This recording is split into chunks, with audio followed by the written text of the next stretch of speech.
The Angry Chicken is a production of Amove TV. Bookmark amove.tv for more gaming and esports shows. The Angry Chicken is directly supported by listeners like you via patreon.com/TAC. Everyone, get in here!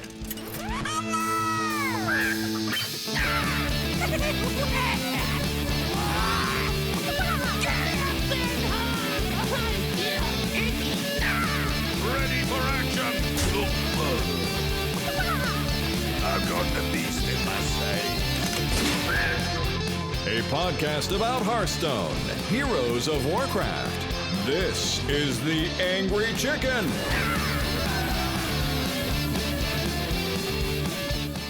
Welcome back, everybody, to yet another episode of TAC. I'm Garrett Weinzerl. He's Willie Dills Gregory, and she's Jocelyn Moffat. We're here to talk some Hearthstone. Everyone recovering from cycled sleep schedules to enjoy some Hearthstone esports? Dude, that whole last week, man, my sleep schedule's so messed up now, but in a good way. It was totally worth it. I know, like, Dills and I were texting back and forth all night on the first night, just like up until like 11 a.m. and then, oh man, but it totally messed my sleep schedule. They screwed me on the last day, by the way. They started like 3 or 4 hours later than I expected. And Yep. I woke up so early thinking, okay, got to be up. Because it was starting at 1 a.m. For me. Yeah, It was 2 a.m. And then all of a for sudden me, it was, yeah. no, it's at like 9. I was like, what? Yeah. I was up at 5 a.m. all ready to rock. And I had to sit around for a bunch of hours. Yeah, man, I got up Sunday, and like I always do, grab my phone, and in there is both a Slack message and a text message from a Mr. Willie Dills Gregory going, "Hey, you guys want to hang out in Discord and watch the finals together?" And I'm texting you, and I'm just like, "Oh man, that would have been so much fun. Sorry I missed this." And you're like, "Well, they're still in the semis, so get over here." I just assumed I slept through it because I'm like, I'll catch it on the VOD. I'm exhausted. And they were still in the freaking semifinals. So you and I we were hanging out Sunday morning, chatting on Discord.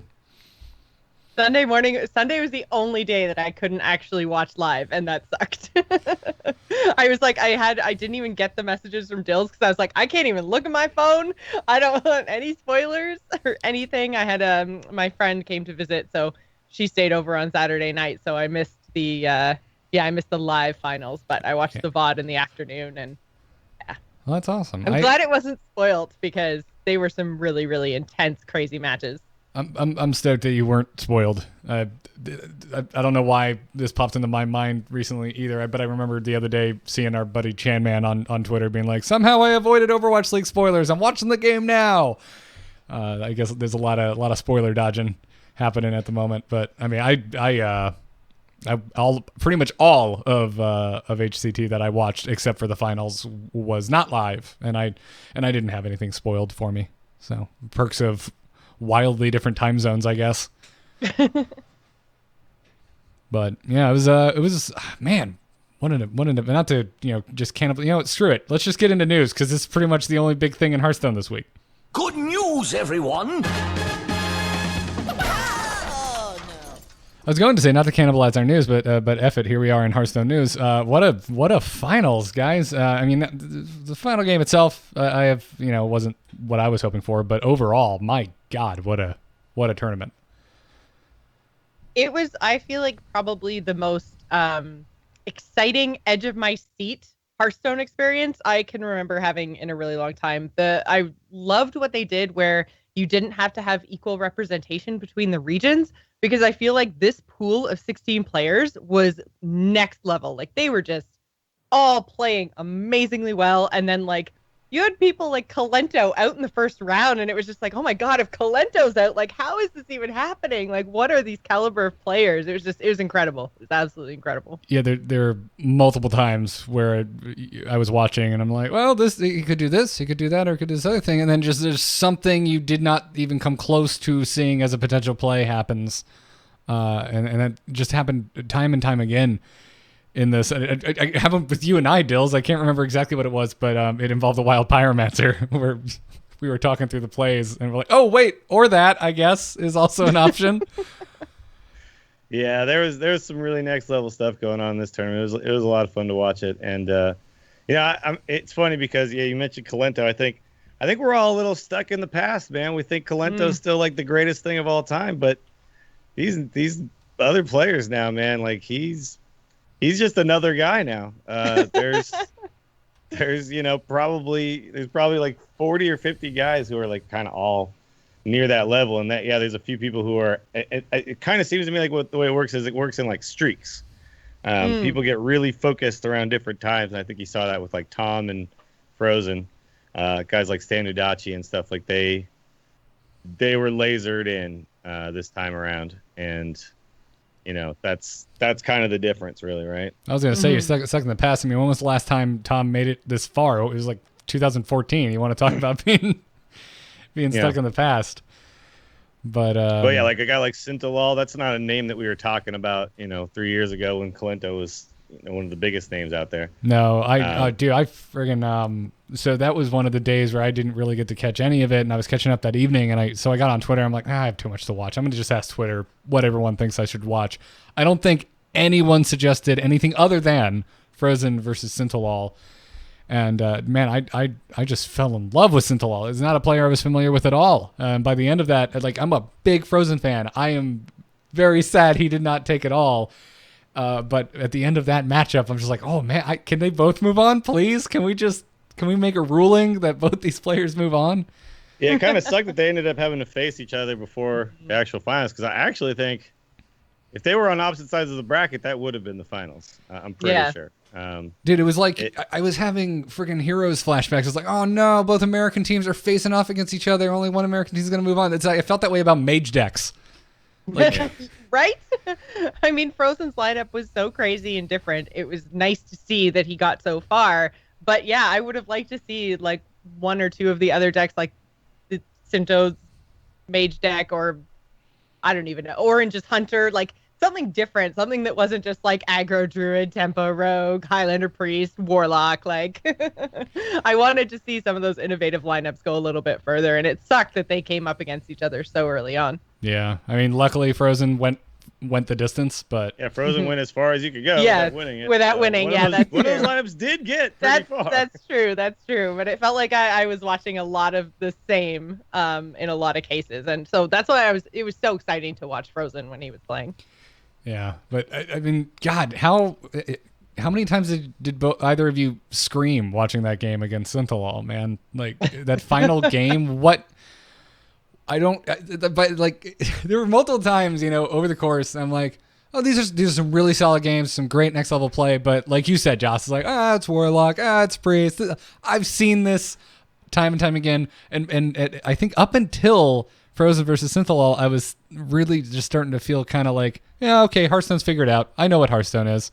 By the end of that final game, I had no clue what this game even is anymore. Well, and I think that was partially because, multiple times with the priests and the rogues being able to steal their opponent's Death Knights, I feel like that just added another level of complexity to some of these matchups. And like even Frozen said ahead of time, he's like, I'm probably like 10% favored against him, like just the way our lineups are. And, like I don't expect to win and all this other stuff. And both of them said like, oh, nope, didn't practice against their stuff. Didn't think I'd face them or whatever.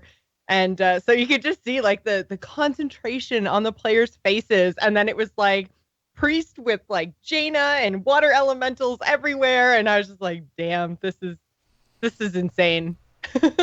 And like all of the just the insanity around trying to have the larger elemental count and all of the self minion pinging that was going on, and just this meta, it just became this meta game of how can I deny my opponent a 1 health minion on my side of the board.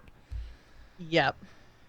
Well, the weird thing about that game too was that if you watch it back, they both actually misplayed many times, many times. And this is RDU got a lot of grief on Twitter apparently because he immediately tweeted afterwards, because everybody was saying that was one of the greatest games of Hearthstone they'd ever watched. And I think you can't really deny that was, as far as a competitive game of Hearthstone, it was one of the most entertaining games we've ever seen. Mm-hmm. But yeah, there were a lot of misplays, but there's a reason why there were a lot of misplays. It's the pressure of the World Finals and they're both in a situation they've never been in before. Yeah. Yeah. Neither one has been in a priest versus mage, both with the Death Knight With Jaina. Jaina, yeah. Like that it just hasn't That's happened. not Maybe the they've kind been of thing in you can Jaina. practice. Yeah, maybe they've been in Jaina mirror matches, sure, but not with that specific set of cards and what's left in each person's deck and stuff like that. Like that's just a whole new thing, and neither one of them saw it coming, and so I kind of like I get what RD was saying. I also get why some people were like, "Come on, dude, like cut him some slack here." But I also don't think he was trying to give him crap. I think he's another pro player, like just pointing out like. When you're watching it, when they're all watching it, that's kind of what they do. The pro players, they all just discuss. They discuss Plays and stuff, plays and what would have been the best play, most optimal, and all that kind of stuff. So Yeah, I didn't take it as him raining on anyone's parade. I didn't either. But apparently when you say anything negative these days, people jump down your throat, which I have no experience with. So I don't know. None whatsoever. I'm a shill, Dills. I'm a shill. But. I just thought it was incredible, and I mean, this is it, right? Like this is the poster child. This is, I think, what all of the times Ben Brode has defended RNG in Hearthstone. Like this is the poster child for why randomness is good. Yes. So I don't know but also the poster child for why randomness can be bad was the finals, right? But then it's like in the finals though, the problem there wasn't necessarily RNG effects. Like it was, obviously getting an innervate off of the Swashbuckler was a pretty big deal. But I think more than that, it was the draw on the final game that did Frozen in, right? So he had some very, very brick draws throughout the course of that entire game. I also saw a lot of people kind of reducing it down to, he should have kept Ultimate Infestation like Tom did. And I'm like, that's so reductive. Like, the outcome, so yes, you can say that, but not at the time. That's insane to keep Ultimate Infestation. It's not necessarily insane, but it's not necessarily correct 100% of the time as people were making the argument. Like, people were making the argument as if, like, that's just a straight-up misplay to throw back a 10-cost card. It's like, well, if I don't have ramp, like, maybe if I have ramp, if I have nourish already in my hand or something like that, okay, I can see it. But it's what I really want to, I hope people start getting away from is this whole this is correct 100% of the time kind of conversation when it comes to Hearthstone. It's just not how the game works. The game is not a game of 100% always this. Like it's never going to be that. There's shades of gray to every possible play you can make, and except that's 100%, what people need to start looking at. That conversation needs to revolve around that, right? 100% of the time, though, you throw back patches. 100% of the time. That, sure. Okay, all right. There's a black and white. I'm just saying, there's one example. Probably the only black example. And white out there, yeah. But I mean, we saw double shadow stepping Keliseth lose a game in this. Like we saw all these things that everyone was like, "Oh, this is how this game works. I know how this matchup goes." And we saw several times during this tournament that those things were not as simple as people thought they were. So, well, I mean, because you can quote win rates and matchups and stuff as much as you want, but the thing is, no one ever has 100% win rate against another deck. There's always, they have a 60-40 chance to win. That means 40% of the time the unfavored deck is going to win. So You're totally right, Dills. Like, there's no such thing as 100% in Hearthstone. And there's no such thing as like the always perfect play. And I think a lot of people who are spectating, amateurs and pros, everybody included, like when you can see both hands, it's really easy to say, okay, this is the best play. But if you're the player who doesn't have the view of your opponent's hand, like you have to make some calls and you have to make some decisions. And are they going to be right 100% of the time? Probably not. But you make the best decision you can in the moment and you go from there. Like the players don't have all the information that we have as viewers. So I think we need to keep that in mind as well. Yeah, it's a game of incomplete information. Exactly. Yeah. God, I mean, if it was that binary, it would be extremely boring to watch. Like, forget about just getting burned out on the same matchups at a certain point. These are his opening cards. He's going to keep that. That's what we're going to play. And it'd just be so similar over and over again. The reason it's watchable, the reason there are shows where dorks like me, I won't throw you two into that into that boat, but get up on the internet and talk about it, is that there's a discussion to be had. Although, man, April 1st, we should totally do an episode where we're just like, do this, do that, end of show, enjoy. But I mean, that's what makes anything interesting, right? I mean, at this point, there's a reason why there's no professional checkers, right? And you know, I mean, there probably is. But there's a reason why it's like not a big deal, right? And even at this point, like Chess Masters, there's a lot of debate around that game of, you know, just being like, well, have we solved this thing? You know, like, kind of know all the openers and everybody kind of knows what you're doing when you're doing an opening. So it's one thing that makes Hearthstone super interesting. It's why poker is a really interesting game to watch. It's why even, I had a conversation about this on Twitter, like even most professional sports, there are elements of RNG, even though they're controlled in a big way.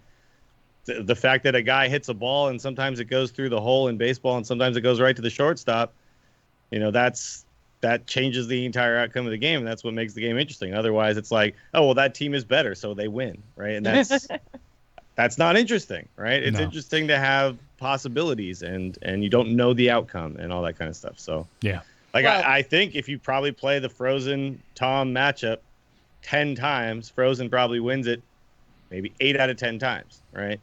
But they don't play it 10 times; they play it 1 time, right? And in that 1 time, Tom won, and that's all it took. So speaking of which teams are better teams, what did you guys think of Europe's showing this year? They had the most people going in, and they had no one make it even into the semifinals. So were there any like European players that you thought, other than we've already talked about Colento, but was there anyone that really stood out? They didn't have any? Oh, you're right. Standard got eliminated in the top 8, didn't he? Yeah. Really... So they had no one. Semifinals was 1 NA, 2 APAC, and 1 China. Yeah. God, that hadn't even occurred to me. Clearly they suck. There's only one possible takeaway here. They suck. I just thought it was really interesting because that was the conversation kind of going into HCT, as everyone was talking about how well Europe had performed this year. They had, you know, like two of the 3 championships. So I think it was winter and spring. Yeah.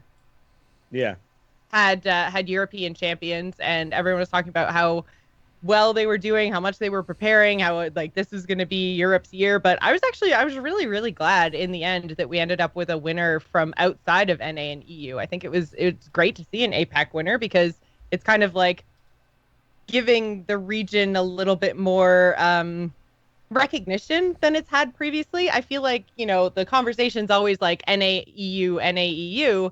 Sometimes China's thrown in there, but APAC doesn't get a whole lot of conversation time. So it was nice to see that Tom actually pulled it out and won, because I feel like now people are going to maybe take all 4 regions a little bit more seriously, because we also had Jason Zoe for the second time in a row, 2016 and 2017, he made it to the semifinals. Like, that's crazy consistency out of a Chinese player. Can't really argue with that. Yeah. No, I hadn't really thought about it, but I mean, 2 European players made it to the quarterfinals. At a certain point, I mean, it's going to happen eventually. And I have a lot of respect for Frozen. I mean, I've been rooting for him for so long, and he was the only player from the US to make it that far, and he made it all the way to the finals. So yeah, I don't know. I don't know what to read on the situation. I didn't see every single game, but I did. Man, I saw some bad beats. There were times in the game, like the game against Nyria, where I was just like, "Oh, I want Frozen to win this so bad, but damn, I feel bad for Nyria." Like, you know, it's hard. Like, it's Hearthstone. It happens. Like you can go back and read my tweets. I even alluded to it here. Like, I was watching those finals and I'm just being like, "Oh, damn it, this is not how I wanted it to end." And I'm not trying to take anything away from Tom, because damn, congrats to that guy. But yeah, I mean, sometimes, like, it's the nature of a card game. Sometimes things just don't go the way you expect. The draws aren't conducive to a more equal back and forth between the 2 players. Very true. The other thing I wanted to talk to you guys about that I found really interesting is that Blizzard actually partnered with HS Replay this time around to do all of the stats and the, deck matchup percentages, win rates, all that kind of stuff was all from HS Replay, which is awesome because obviously we've talked about them at length and that's the service that we use. That's where we pull a lot of our decks from. But didn't you guys think it was really weird that we didn't get like Blizzard's own internal stats? Are you really surprised, Jocelyn? Like, are you really? Are you giving me stats before, and it's been Blizzard stats. So I mean, and HS Replay's doing a great job, and maybe Blizzard's trying to promote the community, which is great. I found when he was like, "Oh yeah," and our partner HS Replay has told us this, that, and the other thing. I was like, Blizzard, I thought you were tracking all the things. What are you doing? I mean, yeah, maybe, but also, yeah, it doesn't really seem out of line with how Blizzard has been doing things for a long time. Taking community tools and highlighting them, right? I mean, on the launcher, there's constantly people's streams and things like that and stuff. So I don't know. It made sense to me. Yeah, and without knowing the specific logistics as to what went into it, like how far ahead of time did HS Replay know that they were going to be providing the stats? Like, did they have to collect their own stats that they were showing, or did Blizzard like say, "Hey, here's our stats, turn them into something usable"?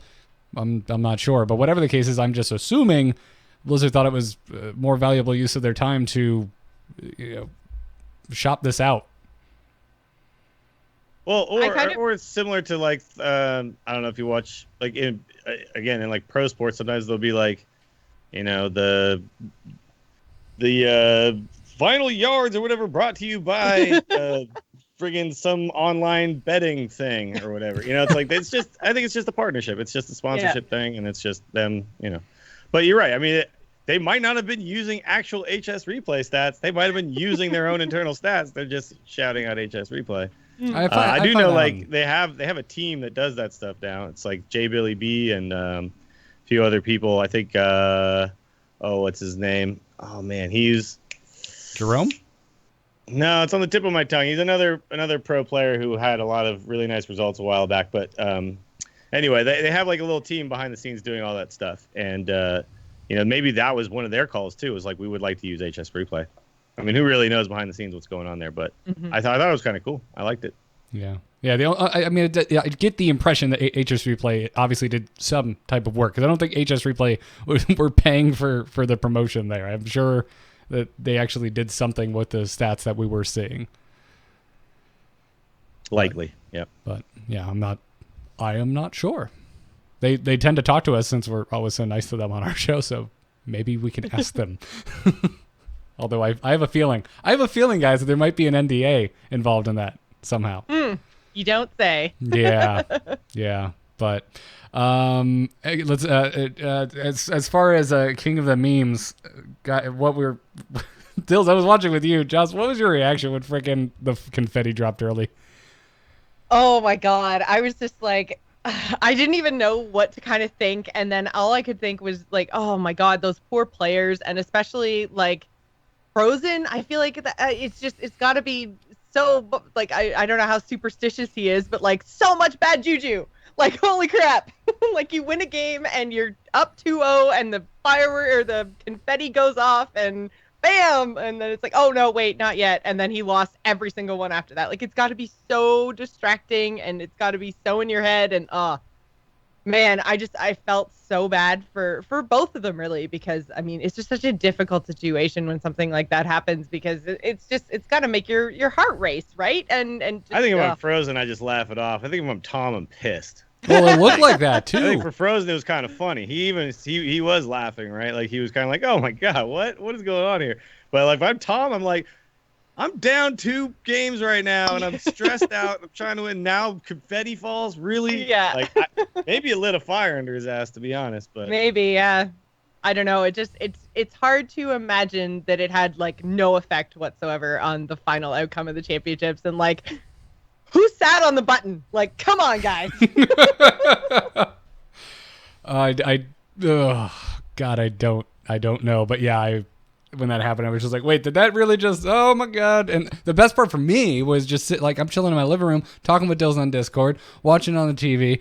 Katie's doing something in the background. I didn't even think she was paying attention. And it comes down and I'm like, oh my God, did that just happen? Out of like the background, I just hear Katie go, bah! Just like the most comical, crass laugh ever. It was, I loved it. It was great. But yeah, I mean, you're right, Dills. Like if you go back and watch that clip, it's a perfect snapshot of that exact moment in the finals, because you can see Frozen like smiling and being like, "Oh, you silly confetti technicians," and Tom just looks like he's ready to set the stage on fire with his eyeballs. No, it was a hell of a finals. I really enjoyed watching this, and it felt like I now we've had it, right? We've had a full season where we have a major tournament after an expansion release. Now that it's done, do we like this? Do we want them to continue with this type of timing? Well, the first, the winter from last year was before the rotation. So because this was essentially like a year and a month or whatever, yeah. right? This one, yeah. Well, fair enough. Well, I guess a year and 2 months because November. But I mean, yeah, like we're in line now. And I think this is how I do like it to be from here on out. I think it's gonna be good. Right. So our next HCT major is going to be after the standard year happens, right? So we'll get our next big expansion, our standard rotation, and then our championships, right? Because it's January, February, March is the points accumulation qualifying stuff. Mm-hmm. Yeah, people are already accumulating points right now. Yes, yeah. And there's they did announce as well the next. Yeah, they did announce the World Championship 2017 being in 2018 has like thwarted all my attempts at Googling all of this crap, by the way, because it's like everyone's got things mislabeled and like nobody knows what anything is. So I'm glad that now it's all going to be like, I don't know. I hope they figure out a better way to do this. But anyways, they did also announce the next 3 HCT tour stops. And as far as I understand now, like now that we've got a little bit more information, it does kind of seem like they've totally done away with Open Cup qualifying online. Like you have to do the traveling now, which is kind of crazy because there's no points allotted outside of like HCT and the tour stops and ladder grinding. Like, and to ladder grind, you'd have to be like top 20 or 25. I think there was a whole Reddit post like breaking down how many points. Like I think based on Tom's performance from the first 3 months of last year and the fact that he's world champion and everything else, like he wouldn't even have enough points to be 2-star master. I think he'd fall in the 1-star master program, which would give him like invites to the tournaments and like swag or something. Like not even the appearance fees and things like that. So I mean, how do you guys think that this whole system is going to work in 2018? I'm already confused. The fact that there isn't that clear of a through line on the dude that just won world championship is not something I'm thrilled about. Like, I don't want to think this hard about how the players progress.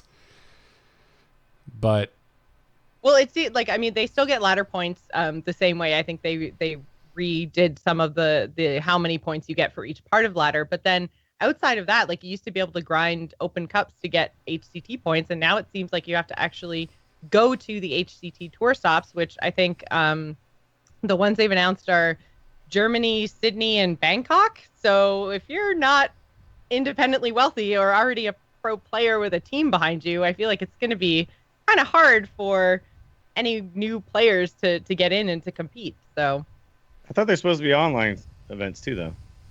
I don't know if there are online. They haven't said online announced events anything in the original thing. Like that was in there somewhere. So yeah, this is the thing. I don't know. It seems like we're considering points have already started to accumulate.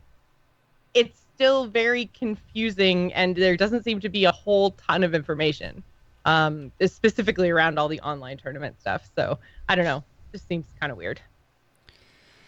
Yeah, my understanding, like from, and I could be totally wrong. My understanding is if you're qualified for certain events, they actually fly you out. You get to get flown out or whatever for like one event, right? And then it also said there will be online events, but I don't know anything about what those are or when they're going to be, or like, there's not a schedule. I mean, really, there should be a calendar. There should be a calendar, and there should be like here's the thing. And I've heard a lot of players even talk about that. Like, it's really annoying that they have to read through blog posts to figure out what the hell's going on. Yeah. So rather than just look at a calendar. Yeah, there is a blog post, I guess, that went up on the 10th, and that has some of the tour stops, but it's all, there's nothing online, and it only goes till the middle of March. Yeah, so. From the post that went up at the beginning of December, which we talked about on the show. I just dug it back up, and it mentions online cups. It says it talks about the Hearthstone Challengers program, and it says that this program will combine online cups and the existing Tavern Hero qualifier to provide, in their words, a more streamlined path to the playoffs for aspiring players. They're also rebranding online cups to be known as Challenger Cups. Yeah. So I guess maybe they just haven't announced any yet. But I still feel like, considering they haven't announced any, and we've got dates for a whole bunch of like in-person HCT events, unless they give us 2 or 3 online tournaments as well, heading into the middle of March, it feels like there's going to be an advantage to those people who can actually travel and go to all these things. And you're right, like they will fly people out, but you have to be at the, I think, 2-star master. Yeah, you got to get to 2-star and 3-star have like appearance fees built in and invitations and all the rest of it. But you have to get there. And like I said, if you look at Tom's performance from the first 3 months of 2017, plus all the other like majors that he won and stuff, and add together his points, he's our world champion, and he wouldn't be flown anywhere because he's a 1-star master. So that seems a little broken and wrong. Like, the world champion should be, if anyone's going to be flown out and invited places, then he should be. I would like to see Tom he's in the World Championship next year. He's just in, yeah. I agree too. Like, I he's think one of the 16 players at the World Championship, and then that the should other absolutely be a rule. Qualify. Yep. I just think that's just how it should work. Like, yeah, I want the repeating champion to get there, or at least, like, give him a leg up. Like, he's like in all the 3 qualifiers or whatever, and all he has to do is win his way in through one of those or something. He just has to be top 4 in one of the 3. But yeah, there should be an easier path for the world champion. I agree. Yeah. It's I mean, we're at the beginning, right? We need to know about the damn online tournaments. I think is what, to be honest, we're probably not going to really understand this whole damn format until either they give us a super detailed amount of information and a calendar, or we kind of watch it play out, and then we'll know about, like, halfway through the season what the hell's really going on. Yeah. Which seems bad, right? Like, probably. Well, it's not that bad for us. It's bad for the pros. Like, there's a reason why we don't really care that much, because we don't, all we have to do is be able to, like, talk about it with some certainty. The pros have to actually figure out how to qualify for the damn things. So. Well, that's what I mean. So if like, my way of thinking is, if it's bad for the pros, it's bad for us, because it's bad for the Hearthstone scene. Like, if I'm a Hearthstone pro sitting here trying to figure out how to go to the championship and I can't, then maybe I'm just not going to play Hearthstone anymore, and I'm going to go find something else that's a little less convoluted. Yeah. Or I'll just, like, stop being a competitor and start being just a streamer, and, not worry about qualifying and points and everything else, and just work on streaming. And I mean, it just seems like that's just bad for Hearthstone in general, because pretty obvious that's the plan, though, for all these pros, right? Like, they win, and then where the only guy who really made a real go at it this next year was Pavel. I can remember Firebat, Osaka, like, they all just kind of, they're like, all right, cool, champion now. Cash in on that. $250,000 helps with that, not having to grind as much. Well, no, but they also, more than that, they cash, like, now they're the champion. Like, Firebat is just a streamer. He's a streamer. He does a podcast. He's casting. Like, he doesn't have to grind to make it back, right? It's like you get the notoriety by winning, and now you cash in. And I'm sure, Tom, we might not see it here in NA, but he's going to become. He already is, like, a pretty well-known guy there, but he'll be the biggest now, right? So all good point. I mean, I feel like you probably need to be good on mic too, right? Like to do like what Firebat did, and he is. So I I don't think we'll see every single Hearthstone champion get up there in a suit and tie and throw, although I guess that's a little too specific, but yeah. But the grind is the grind for these players, right? And I think the relief is that they don't have to do the grind anymore. This is true in lots of things, though. I mean, there's a lot of like poker players who are the same way. They grind on like a tournament circuit, and once they actually get like a big win, they basically go like invest in a company or something. They're like, cool, I got the thing I got done. That was what I was going for, and I don't have to do that anymore, so I won't. It's a path to something else, essentially. I mean, for some, I mean, there's still plenty of players who have made a decent chunk of change who are still in the grind, but I feel like that might be the difference though between like winning 25,000 here and 30,000 there versus like winning a world championship and getting $250,000. Like that's a real big chunk of change. Yeah. Like a you quarter manage million that properly and you don't have to do the crazy grind every year, right? Yeah. Yeah. I mean, Frozen still won what, 150? So yes, yeah, it was 250, then 150 for second, and 100 for third. And I think he made a big enough splash that he already is like a streamer and stuff too. But it's not about like, because there's a lot. Like the problem is that in the streaming world there's a big glut, right? There's a few people like right at the top, and then there's a bunch of guys who all log in and are pro players, and you look, and if you scroll, you still got to scroll to find them, and they're all down there, and they're all like these tournament pros, and they're all kind of in the same area, all kind of competing with each other. Those are the ones where the people who tune in not because of the personality, not because of the Kibler or the Crip or whatever, they just tune in for the high level Hearthstone play. They're the ones watching those guys, right? Yeah. You look at a guy like Tice. Like Tice goes, top 4 a couple years ago, and like now he's at. He was streaming to a few thousand people. Now he's streaming to like 15K, 20K or whatever in his time slot. So it's a big boost, man. And it makes it so that suddenly the tournament grind doesn't seem as appealing, I'm sure. Yeah. When you have something a little more, something you could schedule around and kind of have a closer to a normal life. Yeah, you don't have to travel all the freaking time, and you don't have to, yeah. Seems better. Yep. It's nice to stay home. I like my pajamas. But rad. Overall, I was really impressed. I'm happy where HCT ended up, and I'm optimistic going forward into the new year. It's just still a lot of questions, obviously. So, there's an interesting article that this was the best of Hearthstone and the worst of Hearthstone all packed into one thing, and the argument about it being I think we just need to. And I tweeted about this. I think we just need to like stop with the LOL RNG memes. It's like if LOL RNG, like Twitch chat's not going to stop. We know that. That's whatever. But it's like the conversation about RNG existing in Hearthstone. Just kind of at this point we got to be done with it, right? Like we get it. There's RNG. We know it's there. Like there's not really a way to fix it at this point. It's but other than like Blizzard coming out with less cards that just say the word random on them like that, and I don't think that's ever going to happen. So I think it's like let's accept it and move on.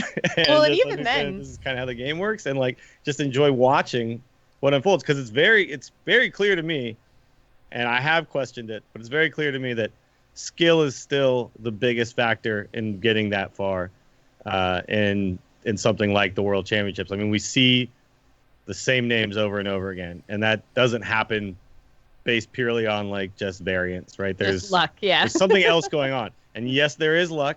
When it comes down to those 16 players all actually there, someone's going to get more lucky than someone else. It's going to happen. But the reason why you're going to keep seeing the same names at the top is because there's a lot of skill going on too. So it's like that whole conversation. It's like it's just we're now 3 years into that conversation, right? And it's just like we've run it into the ground, haven't we? But Dills, the thing is too, like people really remember the points of RNG that decided games, right? So it's they like remember, they'll remember the innervate. Yeah, well, they'll remember the innervate. They'll remember like the even just the randomness from the draws. Like, oh yeah, Frozen had one out. He had to draw Artificer, or and I can't even remember which player it was now off the top of my head, but I think it actually might have been Tom.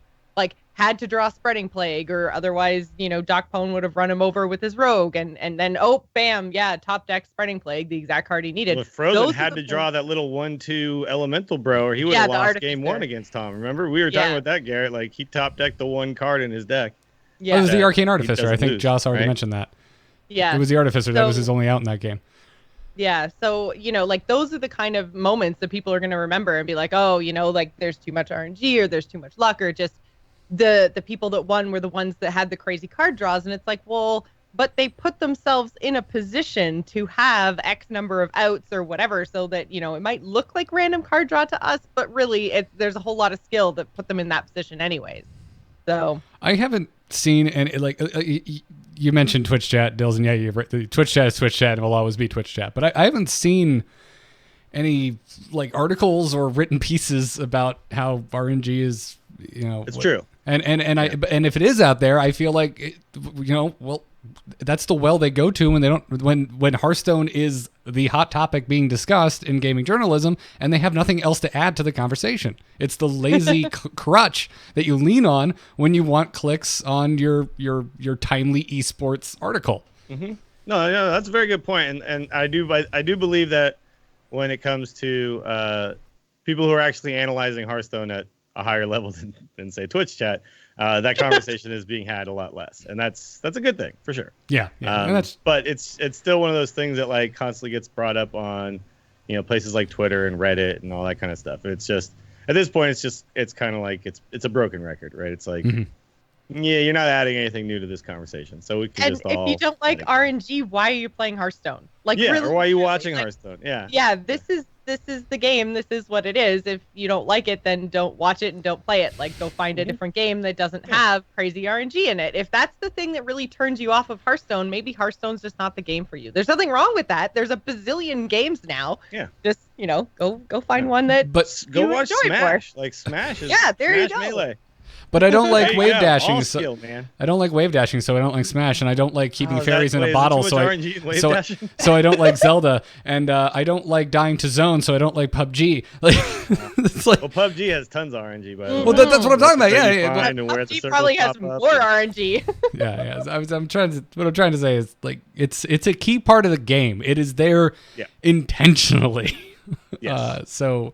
I've never been one to say, if you don't like it, pick up your ball and go home. But, like, at a certain point, you need to recognize the fact that it's here to stay, and you need to make peace with it, or consider an alternative. That's okay. Like you just said, Jocelyn, that's okay. If Hearthstone isn't for you, that is okay. Yeah. But it's weird to, like, it's, sometimes when I read these comments or whatever, I'm like, it's like walking into, like a bar or something, like where people are playing pool and being like, pool sucks, and you're like, why did you come in here? Like, or walking into a place where people are all enjoying an activity together and just crapping on it because I don't know why. It just makes you feel better about things. Like, it's like, just don't do that. Yeah, don't be that guy. Stay away. All right. Well, before we move on to the strategy and talk about how Druid's getting kind of weird, let's take a break and thank our sponsors for today. Away Luggage, they are back to sponsor this episode of The Angry Chicken. You can find them at awaytravel.com/TAC.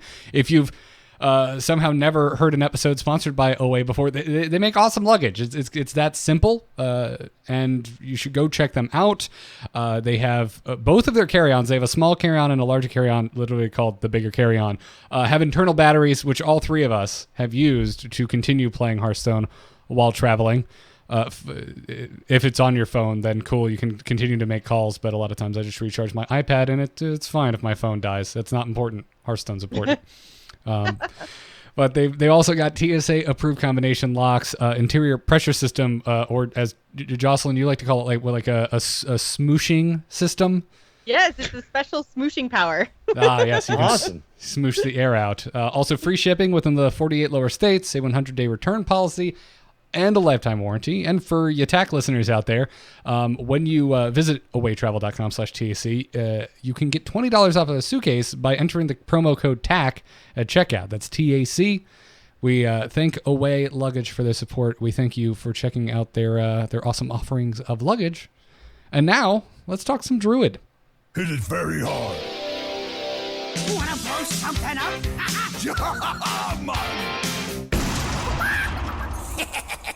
Time to pay! So the obvious Druid right now is that Frozen's Jade Druid. It's everywhere. I keep seeing it, and I don't want to talk about Jade Druid again. So let's get weird, guys. I've been struggling on ladder and was just perusing the old HS replay for something different, something I hadn't really played yet, to kind of get myself back into learn mode. So I'm not just focusing on old habits, wondering why things aren't working. And I came across a Spiteful Summoner Druid list I had not seen before or gone up against. And this thing is delightfully weird and doing work. Have either of you played this list? Yes and no. Yes and. All right. Yes, and. I know, Dills, you brought the ultimate yes and today. Sure. Well, so I have played a list that's really similar to the exact one you have, which is kind of this. It's like there's a thing now where you can just kind of take any class, throw in some expensive spells, throw in some Spiteful Summoners, and maybe an Archivist if it works with the thing. And we saw it with 6-0's lineup at Take TV, right? It's at Seat Story Cup. Where like you could fit this kind of package in to just about anything. And Druid, obviously, to me, like looking at it, I was like, yeah, that just makes sense, right? Ultimate Infestation seems like a really good card to pair with Spiteful Summoner. And I think the real interesting thing here was I didn't think about Grand Archivist with Ultimate Infestation. And so that was kind of turning me off of that whole thing. But yeah, it's it's the Bone Mares and the Corridor Creepers and the Keleseth and the Patches pirate little thing. So yeah, I played basically this, because I tried it with a bunch of different classes. But I really like that this version has kind of really stripped it down to its essence, right? Which is like, no, yeah, we're putting in 2 Archivists, because actually playing a 4/7, even if your Ultimate Infestation shoots its like own 4/7, you still get a 4/2, a 5/5, draw 5 cards and gain 5 life, right? It's like it's still a really good turn 8. So like this deck is just like, all this stuff is actually good. So we're doubling down on it. We're going all in on it. I like it. Actually, the only backed problem off. that I ever had was like they didn't kill my Archivist, and I was just like, no, I'm gonna Ultimate Infestation again. No, I can't dump my hand fast enough. I wish I had that but even problem. then, like I get room in my hand for 3 cards maybe, and then I just Ultimate Infest again. I get another 5/5. I get 5 more armor. I draw more cards, and even if I burn stuff, I still win because it's awesome. Yeah. YOLO card burn. Yep. Yeah, man, I wish I had that problem. So I really do like this deck, but it have either of you had this sensation? It reminds me of Dragon Priest last year. Like I realize a lot of us your Spiteful Dragon Priest is very common right now. It's my favorite deck. Oh yeah, it's fantastic. It's a great deck. But there was this thing with Dragon Priest where it's just like you could just draw backwards through your curve and it would just brick horribly and you would just die in a terrible holy fire. And this deck can do the same thing. The Ultimate Infestation is the only spell in the deck. So when you draw both of them, and you haven't had... Or you draw one and you play one, and then it draws 5 cards, and you're pretty likely to draw the second one. Yeah, right? exactly. So Exactly. then suddenly your Spitefuls are terrible, and your Grand Archivist is terrible too. So yeah, it's that is a thing, and you got to be a little cautious of that. But that happens rarely enough that it's still just awesome to... Like, you're more often than not going to be able to get the Spiteful value and the Archivist value, right? I had it happen in at least 3 games yesterday, and I still ended the day with an over 65% win rate. So sure, it's okay. It's one of those things. It's powerful enough that when it goes off, it's like worth it. Like it just wins you the game. And then the times when you draw it the other way, you still have Ultimate Infestation in your hand, right? Like, yeah, it's not like you're like, running bad spells to try to make the summoner work. Like you're putting the summoner in because you already have good expensive spells in your deck. Yeah, exactly. Like, oh, this totally sucks that I drew it this way, but I also still have one of the best spells in the game, right? Yeah. So it's acceptable. Right, and the game Hearthstone is overall greedy enough right now that it's not an auto loss every single game if you're holding on to a 10 cost card for too long. This is the reason why you don't see this package with, say, like I tried it with Rogue and Sprint, right?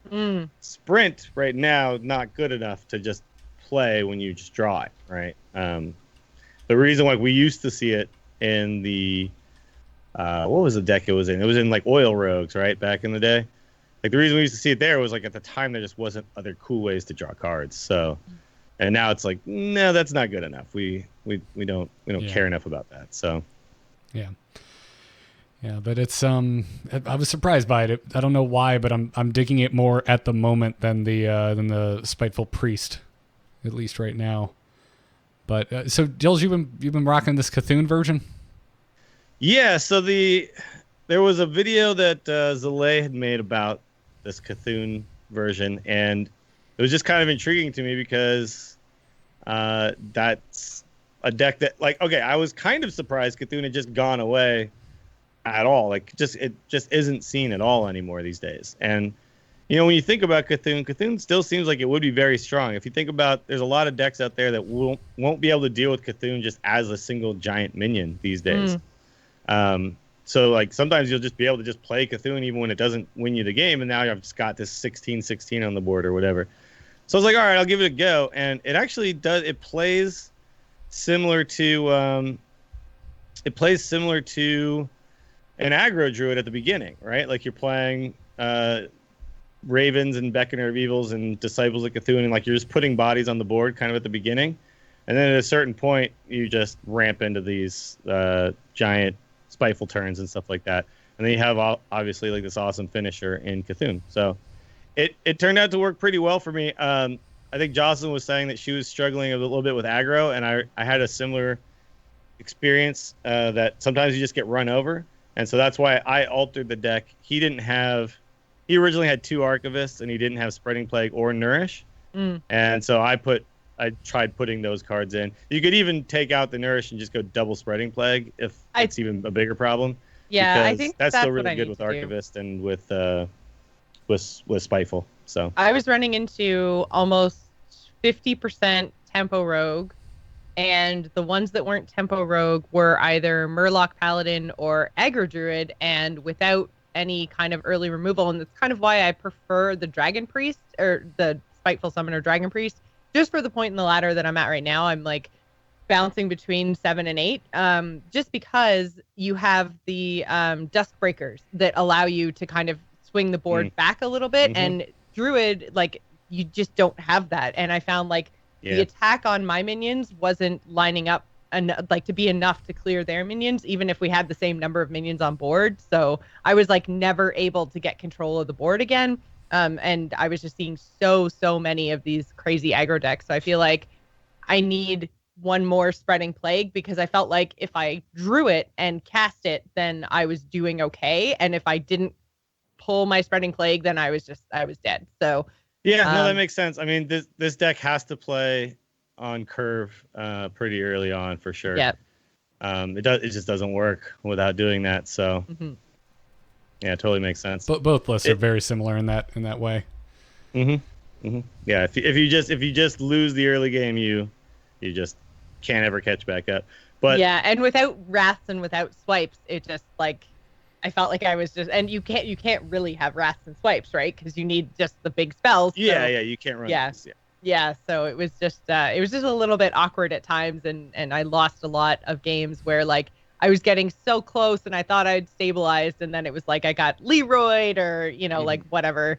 Well, the thing about the Cthulhu version is that one thing it does offer is it offers the Twin Emperors and stuff like that. So there are some pretty strong swing turns where you can actually swing the board back in your favor. It's just, oh Lord, I didn't even do talk they about happen that in time, right? I was about to say, Spiteful Summoner, turn 6, turn 7, Twin Emperor would be pretty nasty. But that is true. But then, like, so many times I felt like I was getting to turn 6, and if I didn't have Spreading Plague in my hand, then I was like, okay, I'm going to play Spiteful, and I'm going to really, really, really hope that it summons me a taunt. And there just, like, aren't that many taunts. yeah, you need to. No. It's that Dragon Priest you need to curve.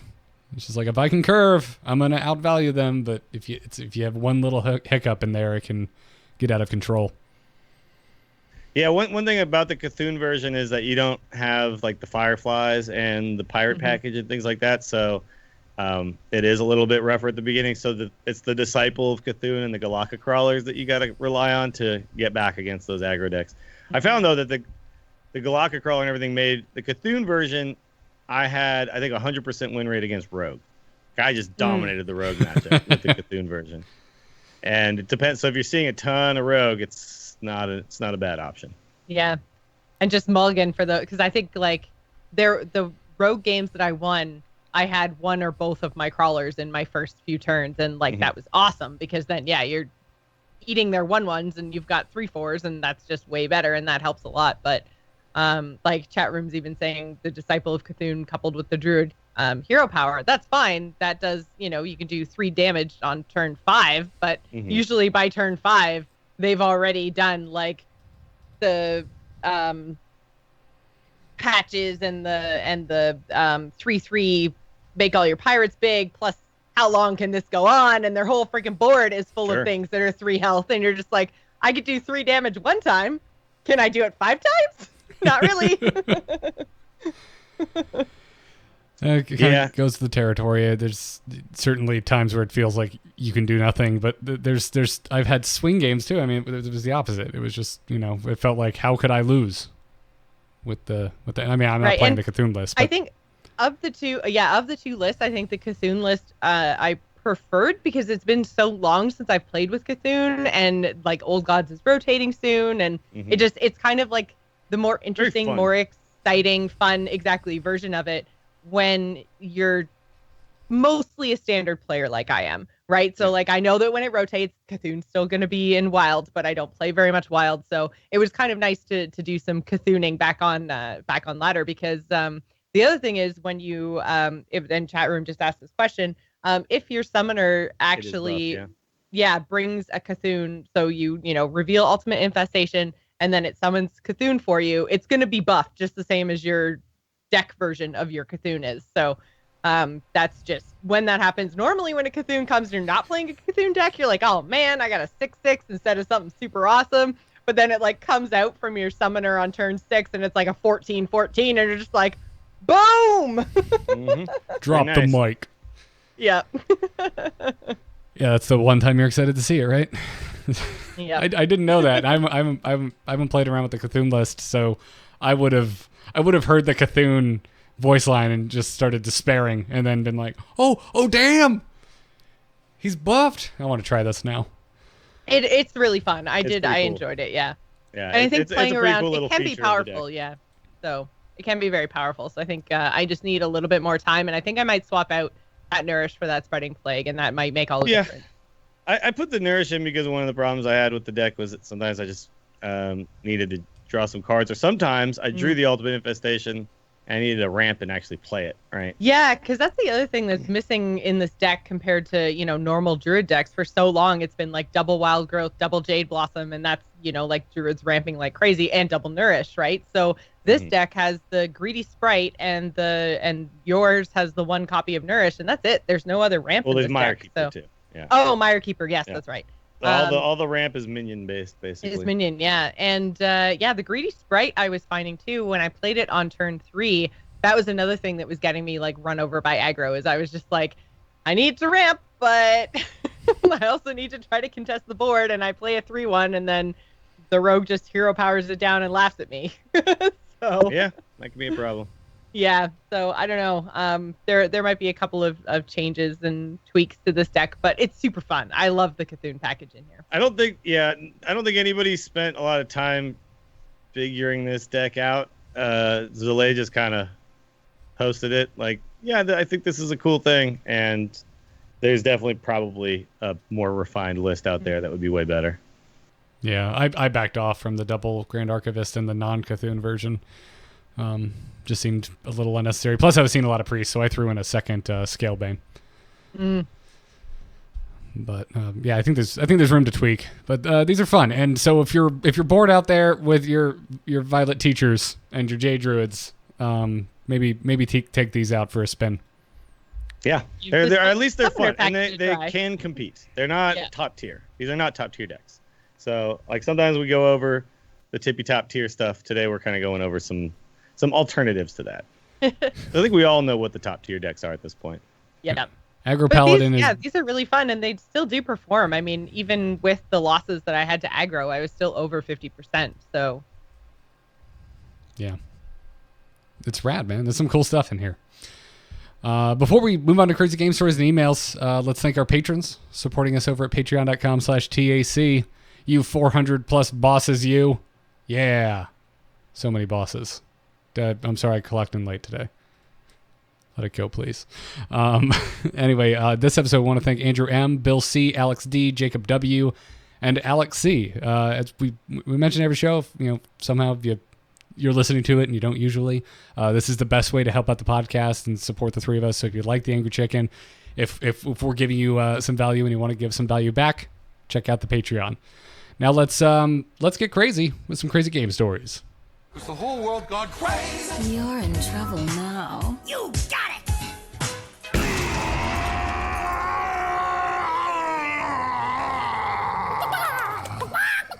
You can send your crazy game stories to tacpodcast@gmail.com. Who does quite possibly the most delightful name I've ever seen in a while, Jocelyn? Who's writing in? What's their story? this story comes to us from Magic Pants. Yes. Who says, "Greetings, friends of the chicken. I've been experimenting with Big Spell Mage on ladder, given Frozen's variant with secrets and AI a shot after watching HCT. 2 or 3 games into the experiment, I get a tempo rogue with a crazy opener, Keloseth, Shadow Step, Keloseth on turn 2, Dagger, South Sea Deckhand with buff patches on turn 3, double 4/5 Serenite Chain Gang on 4, etc. The well-played spam begins. The dude's name is Lol You Suck, which seems relevant because it steals my resolve. I will not concede. I coin out Dragon's Fury on my turn and pull Ice Barrier. This is not going well. Early in the game, I obtained a Blizzard from a Raven and see that if I can somehow make it to 7 and draw an Artificer, I have a chance, however small. So I play Arcanologist and draw my second Ice Block. He pops my first Ice Block after playing an 8/4 Leroy, leaving me at 1 health. I toss my second block and play Arcane Intellect, drawing Artificer! Frozen, you mad genius, you! Turn 7, he pops my second block and passes. I throw down the Artificer and Blizzard. Turn 8, he backstabs my Artificer, swings with the hero, and I'm down to 1 health and 5 armor. I stabilize somewhat with Meteor and a second Arcanologist, drawing Barrier. Turn 9, he reestablishes a decent board. I Alexstrasza back to 15 with a pittance of armor. On 10, he goes all face and chews me back down next to nothing. I play my second Artificer, Meteor, and Barrier, and finally have a little breathing room. Turn 11, welcome Frostlich Jaina. I go on to grind him out, spanning well played the rest of the way. Eye for an eye is a terrible card, but a pretty decent emote policy. Nice. Frozen saving Hearthstone lives. Yep. 1 arcane intellect at a time. I can hear my wife in the background saying, "This is why you never concede. This is why you play until the end." Anytime she sees me hit escape, she yells at me. Well, that's great. Keep those stories coming. tacpodcast@gmail.com. Now let's wrap it up with some emails. Hello? Hello, it's me. Hello? Just quickly, do you get my message? Yep. Oh, Hello, brother. You can send your emails to the same inbox, tacpodcast@gmail.com. You know it by now. Mike T writes in and says, "Hi, audacious avians. I had a question about how the current standard rules for tourneys evolved, specifically in terms of deck building and setup. I come from a physical CCG background where the majors I've attended are generally Swiss with a cut to top 8 for whatever. Deck lists are still required, but on day 2, the top players can create new decks for a pocket meta and submit new deck lists. Generally, people don't know what is in each other's deck on day 1 or 2, so surprises and good tech cards can help out a lot. Ultimately, I'm curious as to why Hearthstone removes the guessing game for the players. For instance, Tom's decision to make a Big Edwin was the correct one in the finals since Frozen's Jade had no Spellbreaker. But doesn't that play become much more exciting if that wasn't known for sure. I do think casters having decks is a must and getting them to the public soon after the event is important, but at the very least, why do they give the deck lists of all competitors to each other? I have a hard time wrapping my head around this. Is there a hard answer for this? I don't know of one. But Mike is definitely hitting on a sore spot for me. I mean, he's not wrong necessarily, but it's just like a different mindset. Now, by the finals, he would have known that Frozen doesn't have a Spellbreaker, by the way. So well, but I think that's what he's saying, that like in the tournaments that he's familiar with from actual physical CCGs, or TCGs, I guess, is he's saying that the pros and the people who actually make it past the first round, however the first round is formatted, then have an opportunity to change decks, tech decks, do whatever. So there's still, like, Frozen could have put a Spellbreaker in or something. No, they don't. Knowing They don't get who to he do was that. going to be. And No, I know they don't get to, but wouldn't it be cool if they could? no, I wouldn't like that. I Nope. personally, I think you in a single tournament, you bring the decks you bring, and then those are the decks. But what they do have in like Magic and stuff is they have sideboards, so you don't know exactly what's been sideboarded in each game. So there's always going to be an element of a bit of guessing. Yeah, that's You what probably I'd like to see. know, you have an idea, like you know what you would do if you had the exact same list of sideboards and stuff like that, but you don't know for sure. So, but I agree with him that maybe don't give it to all the players at the beginning and let them slowly figure it out as the tournament progresses. I wouldn't mind that. Yeah, and chat room right now is saying because it's streamed, and I know that there's going to be some element of that in there, and the earlier your game is on, it's like the longer your games go, the more people can actually see what cards are in your decks and all the rest of it. And if anyone's game goes into fatigue, you've got a full deck list for somebody and you don't have for the other ones. But I don't know. It just, I do agree with the sentiment that there were, sometimes he mentioned the big Edwin play, but there was like lots of times where it was like Curious Glimmer Roots were played, or, like it just, they made plays specifically, and the casters referenced it all the time, like, oh, there's 3 cards left in the deck, so, the whoever's playing knows exactly what those cards are. And I'm just like, I kind of wish they didn't. But the point is that they eventually will know them. Yeah. So does it matter if they know them at the very beginning, or does it matter if they have to slowly accrue that information over time? Do we want to make it so that the players who have like a support system of people watching the stream and taking diligent notes, and then later on after every round they can go, like, do we want to make it so that those players have an advantage over some player who doesn't have that support system? Or do we just want to make it an even playing field and give all the players the same information? I don't know. There's not a perfect answer either way, but I do understand why they might do it. If you think about, if you watch the World Series of Poker now, they didn't used to stream the final table live. Now they do. And basically what it ends up becoming is that every player has to have some guy who essentially they've hired to watch the stream. And then after each half or whatever break, they go and they tell them what each guy had during the last 5 hours of competition or whatever.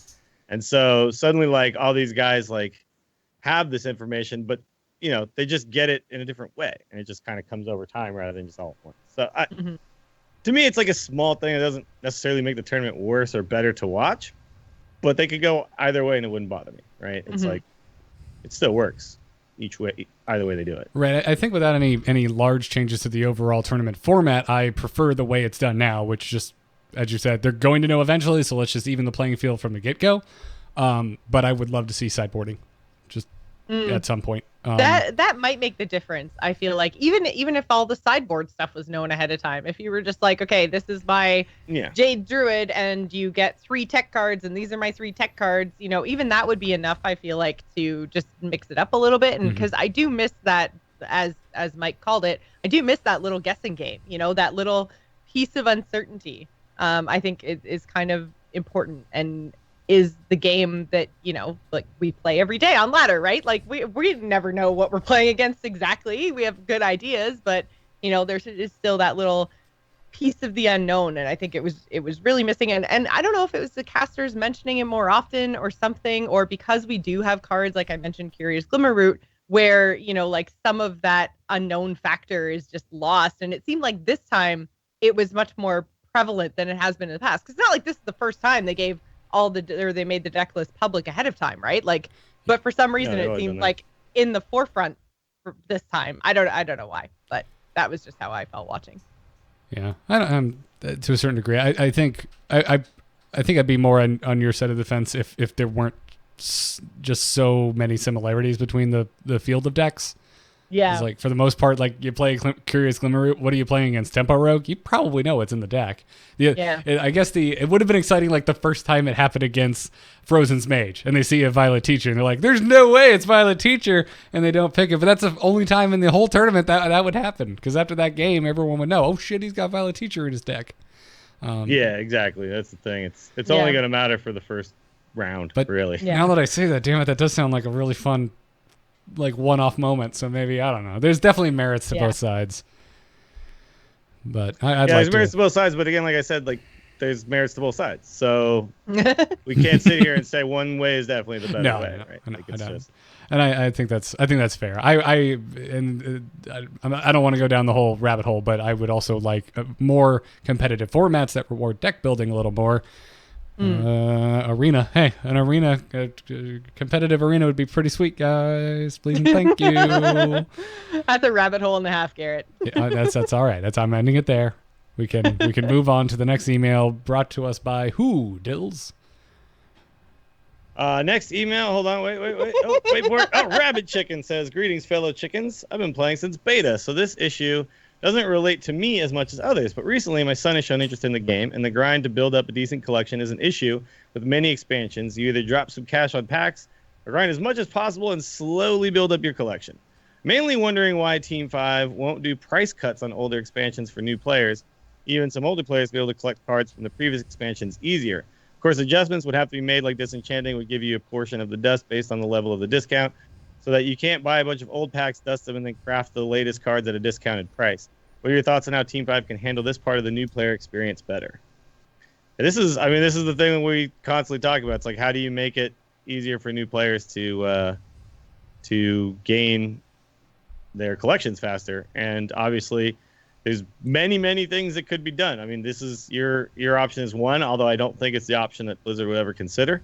Personally, I don't think we're ever going to see Blizzard just cut the prices on older packs.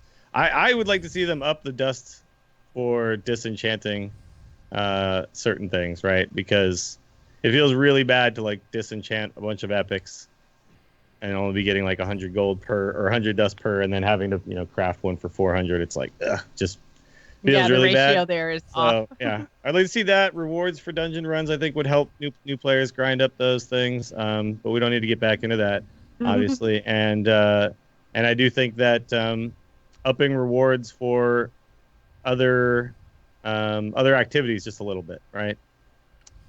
Things like Arena giving you a token for whatever collection you want, that could be a thing. It's just it's right now it's like they've kind of got you linearly set, where it's like the recent expansion is the easiest one to collect. The older ones are really hard. Classic is a little simpler because of Tavern Brawls. But like his point is completely valid, that when you start talking about these older sets, it's like, how do I get my my old gods cards right now? And that's not going to matter so much now because they're going to rotate pretty soon, but it is going to start mattering when people are trying to collect like Ungoro cards at the beginning of this next year, and it's going to be tough for them to do so. So an idea that we haven't really talked about, I don't even actually think we've talked about it since like Standard even became a thing. But I know we talked about it like way back at the start of the show, the idea of having different kinds of dust for different expansions. And I'm wondering if maybe, because he's totally right about you don't want to mess with the economy necessarily, because right now all of our like cards disenchant into the same dust, so you can't offer like expansions 50% off, because then people will just buy the 50% off and then use the dust to craft the new card. So I think there's definitely an economy in there that you don't really want to mess with. But what if you made two different kinds of dust and you had wild dust and standard dust? So standard dust was for whatever expansions were in standard, and then wild dust you could discount like all of the stuff that had rotated to wild, but then you could only disenchant that into wild dust and use it to craft wild cards. I'm not sure. I mean, I guess my delayed response is probably like Team 5 doesn't seem to like to get that granular, but I would be for that if it was like swapped. You said discount the dust for wild. I think they should do it the other way around if we're trying to help new players. I think it's whatever. Yeah, we're trying to help. So again, I think like I was having all these conversations about talking about the older expansions. Yeah, but I think he's not talking about necessarily older wild expansions. I think he's talking about just okay, my son just got into it. Now he needs like Ungoro packs, and he needs he needs like all the packs for standard too. Like, and that's 3 expansions in a year. True. I really think though that like there's a big thing where I saw this every time we were talking about dungeon run rewards and how to do those properly. People kept being like, oh, what if you do this and then it gets you a pack if you get here? And I'm like, why make it complicated? Like, why not just up the rewards incrementally from what we already get, and then that just gives people an ability to grind for more cards. Like we don't have to do some weird new thing. We can just say that you get more now. What you get, you get 10 gold for 3 wins now. Well, now you get 15 gold for 3 wins, right? Okay, now, when you disenchant this type of card, you get 10 dust, right? Or 5 dust for disenchanting a basic card. Well, now you get 10 dust for it. Like, let's just up it a little. And then, because right now we're offering so many more cards per year than when this model was inserted into the game, right? This whole thing was inserted into the game at a time when there was one basic set of cards that you earned through grinding just levels, one classic set that you got through packs, and then there was one adventure. Like, there was just so many. Well, even that, this fewer is from cards. Base Hearthstone, right? This wasn't even from adventures and stuff. Like, this was just like no expansions, no adventures, no nothing, just base Hearthstone. We haven't adjusted since. Yeah, right? And that makes total sense, right? Because if all you ever have to collect was the original, like, 450 or however many there were classic cards, then you should have these kind of small ratios because you don't want people to lose their reason to, kind of grind for dust and gold and packs. You want to keep people engaged and you want to keep people doing that. But now that there are so many more cards all of the time, like, we're basically getting everything that we had in original Hearthstone again every year. But with no like extra help to we're doubling up like every year essentially from the previous, and it's gonna keep being this way forever and ever and ever until this is changed, and that's I think really the issue. And I don't know if they're gonna necessarily address it. I don't know if they're gonna address it in some really simple way or if they're going to overcomplicate things, but it just feels to me like it's just time to do something. And and I don't need it to be some amazing perfect answer. I just need it to be better than what it is now, I think, because it's turning off a lot of new players, I think. And it's also turning off older players. It's turning off just players in general, right? Yeah. Because well, and I think the model doesn't work anymore. Yeah, and there's suggestions in the chat room mostly surrounding things like quests and like events and things like that, and that's great. But I feel like the problem with those things are that we haven't had a consistent year-over-year experience where we can definitely say, like, okay, the first week of July is the Fire Festival, the first week of August is the Frost Festival. Like, there's no consistency there. So when there's no consistency, then you have no idea if those events are ever going to happen. And it's like, if Blizzard does do a thing for us, then that's cool. But if I'm actually trying to complete my collection, I want things that are a little bit more consistent. I want to know what I have to do to complete my collection. So I feel like they need to either give us a calendar of events and rewards, or, which they probably won't do because they don't do stuff like that, or they just need to, like Dill said, just adjust the economy and give us more, because we have so many more cards to collect now than we did in beta. I don't want to have to do a bunch of random things to build my collection. I just want to know that it's put money in or play the game a lot, right? Yeah. Like that's the thing. It's like I don't know if I want a calendar of things where I like, okay, I got to remember that on the Fire Festival I can earn some. It's like I just want to remember that if I log in and play a lot, I'll eventually have all the cards, right? Like, or if I put money down, I will have all the cards. Like I just want to know those two things, and like let's. Well, we know you can put money down and get all the cards. It's just a lot of money. Well, I mean, to be honest, like I do a combination of those two, right? And the other day I crafted the final legendary that I didn't have from this newest set, right? And I'm like, okay, so I bought, pre whatever, and then I think I bought maybe 2 more, and that's a lot to most people, obviously, but then I played a decent amount, and now I have pretty much all of the cards from the new set. So to me, that's acceptable. It's like, okay, cool. I know what I got to do. I got to play a lot and put a little bit of money in there as well, and I will have everything.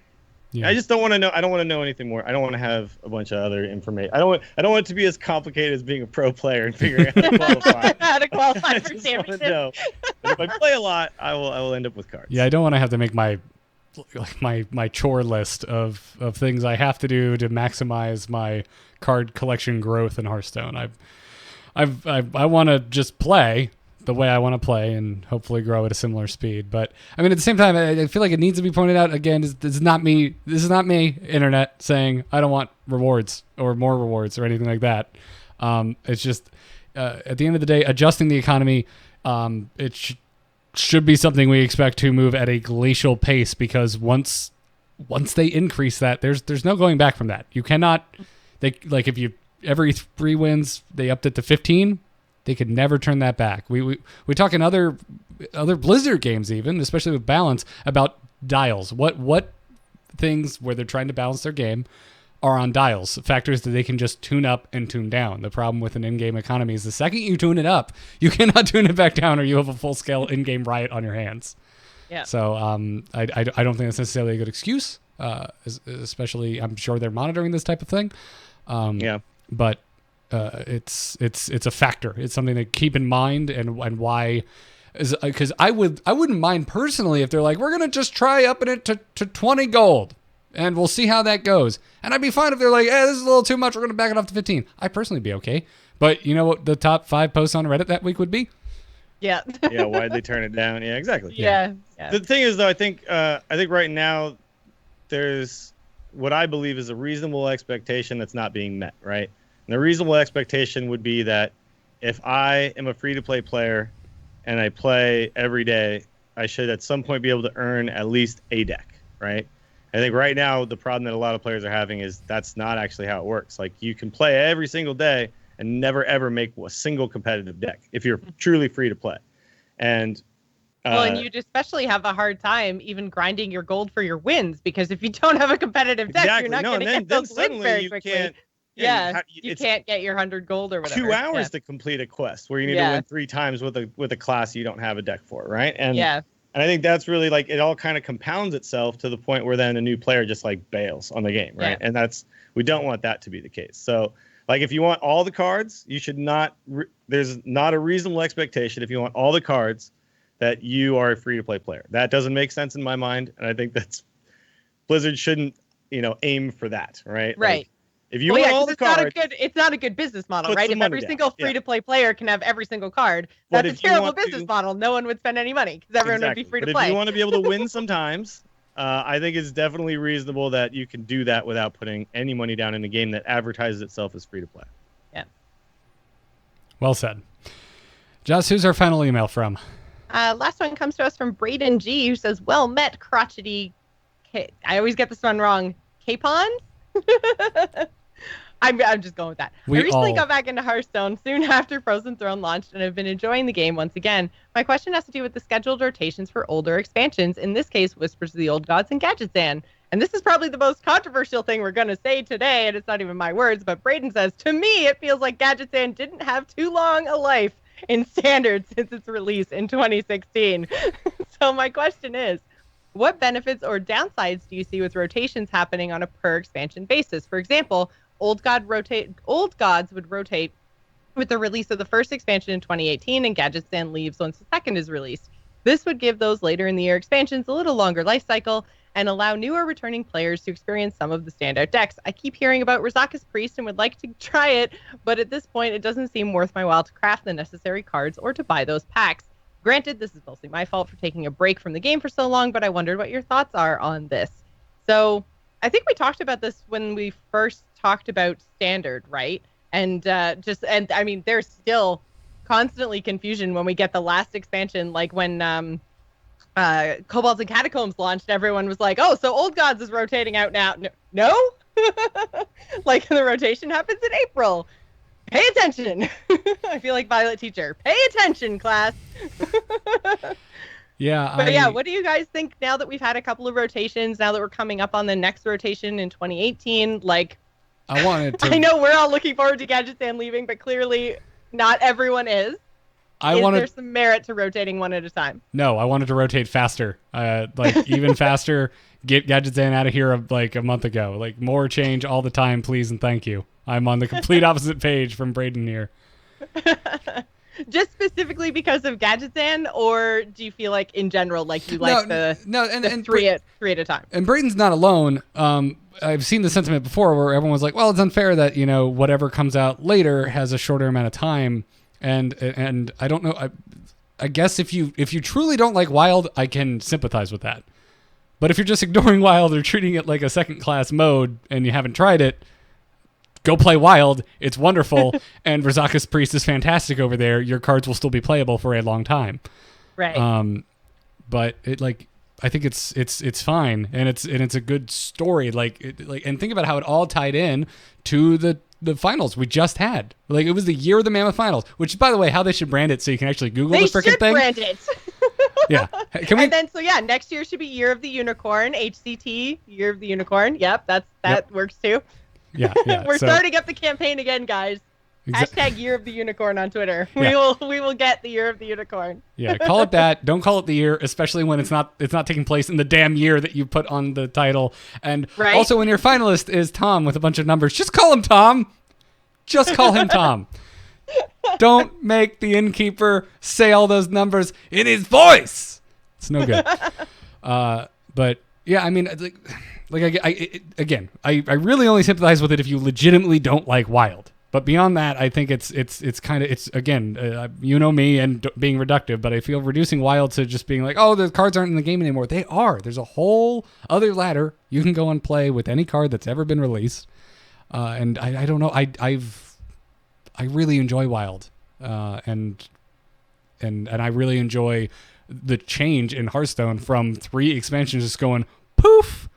And then one expansion coming in, and the card pool's smaller, but the change is drastic. And I'm sure this affects their design space, right? Like the things we saw come in with kobolds. There's some broken stuff, folks. But that's because it's going to be around for the shortest amount of time. Order. Yeah, exactly. And I personally really like that. The only thing I would be if they were just like they would. Sorry. I was gonna say the only thing I want more is more upshake, like change things twice a year. I mean, it doesn't work out because we have 3 expansions a year and it's not an even number, but well, that's because I mean the first expansion of the year and the rotation it is the most change that I think we see in the meta. It's the biggest shakeup all of the time, and if we had an expansion rotating out and one rotating in, then I feel like it might. I don't know. It could be more interesting, maybe because you'd have a whole bunch of different cool combinations, and that specific combination of cards would only be around for like 4 months, and then it would change because you'd have new in, old out, and so that could be really interesting. But I've got to say, Ungoro was awesome, and I feel like that is largely due to the fact that we had all 3, like we had Reno gone, and just that big huge rotation made Ungoro even better. So. I don't know. I'm not really sure where I land on this, but they would have to rethink their design space for sure because it would make merits, and that's the issue. Yeah, they do. Again, like with the other thing, it's like you get one really awesome, huge shakeup every year, or you get 3 smaller shakeups every year, and you can't necessarily say that one is definitely better than the other one. 3 smaller shakeups might be super cool, actually. But, one giant shakeup is certainly pretty fun, and it's also kind of fun to take new expansions and then apply them into, like when the new expansion comes out, the standard collection has a lot of cards in it when you get to that third one.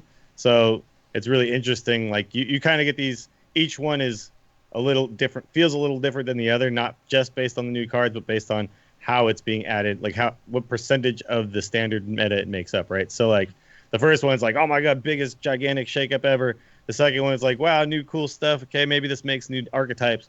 And then the third one is now we're kind of refining the existing deck list, and maybe a new list gets the last little bit of help it needs, but most of the time we know kind of where we're at, and then we go into the championships. That feels like that makes a lot of sense. Yeah, I but can of course, definitely if they did see the other way, yeah. that would probably make sense too. Like it's one of those things. Like I don't think either idea is bad or better necessarily. They're just different.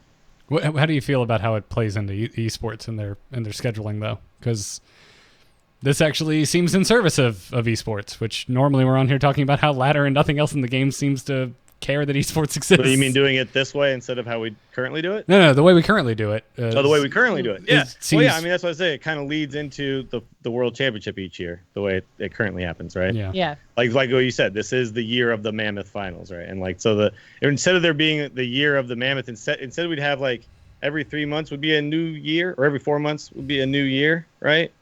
Basically, yeah. Sort of. Yeah, I think years that kind of overlap on each other, because I think we just have to do away with that I was mentality. gonna say, I don't think you we wouldn't could even call it it a that. standard You wouldn't call year. it that Yeah, at all. it would. Yeah, but I'm not vehemently against it, but I like the way it is now. I'd like to ramp up quite a bit. I love how scrappy it feels at the beginning with the smallest amount of cards you're going to have all year, and it's like, oh god, how do we, guys, my Kazakus is gone. How do I build priest? What do I do?